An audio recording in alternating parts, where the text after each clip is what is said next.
నేను మీ కేఎస్ నాయుడు. నేను సైతం ప్రశ్నిస్తా యూట్యూబ్ ఛానల్ ఈ మధ్యకాలంలో అందరూ తెలిసిన విషయం. సోషల్ మీడియాలో పెట్టేటట్టు యొక్క మార్ఫింగ్ ఫోటోలు, మార్ఫింగ్ వీడియోల వల్ల బిఎన్ఎస్ ట్రూల్ 1 సెక్షన్ కింద చాలామందిని అరెస్ట్ చేశారు. కొంతమంది జైల్లో ఉన్నారు. ఇంకా కొంతమంది అరెస్టు అయ్యేటువంటి అవకాశాలు ఉన్నాయి. అంటే సెక్షన్ 41 నోటీసులు ఇస్తున్నటువంటి సందర్భాలు. అయితే ఈ అన్నిటి అంశాల మీద కొంతమంది కోర్టులకు వెళ్ళడం, ఈవెన్ రాంగోపాల్ వర్మ కూడా కోర్టుకు వెళ్ళిన సందర్భాలు ఉన్నాయి. అదేవిధంగా ఈ సందర్భంలో కోర్టు కొన్ని కీలకమైన అంశాలే అడిగినట్టుంది. అవి ఏంటంటే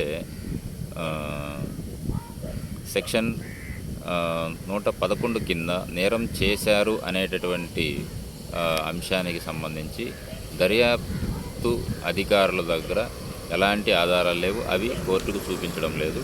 అయితే ఈ మెజిస్ట్రేట్ మాత్రం ఆధారాలు ఉన్నాయి అంటూ రిమాండ్ విధించింది. అంటే ఈ కేసులో మా దగ్గర ఆధారాలు ఉన్నాయి అని రిమాండ్ అయితే విధిస్తుంది. కానీ ఆ ఆధారాలు ఏంటి అన్నది మాత్రం కోర్టుకి ప్రొడ్యూస్ చేయడం లేదు. అయితే సెక్షన్ బిఎన్ఎస్ కింద 111 సెక్షన్ కింద కేసు నమోదైనటువంటి నిందితులపై 1 కంటే ఎక్కువ ఛార్జ్షీట్లు దాఖలై కూడా ఉండాలి. కనీసం అందులో ఒక ఛార్జ్షీట్ అయినా కోర్టు విచారణకు స్వీకరించి ఉండాలి. అలా లేదు అన్నది కోర్టు యొక్క అభిప్రాయం.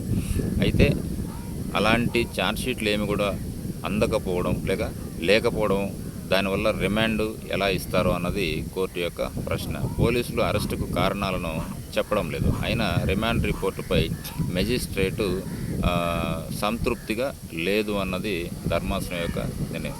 ఇదే మనం ఫస్ట్ నుంచి కొట్టుకుంటుండేది ఏంటంటే ఇదే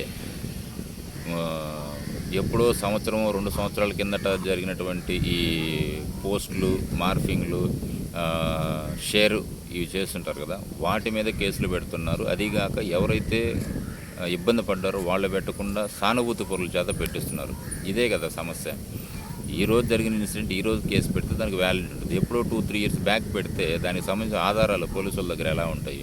కాబట్టి ఇది ఒక క్లిష్టమైనటువంటి సమస్యనే అనుకోవాలి. Thank you.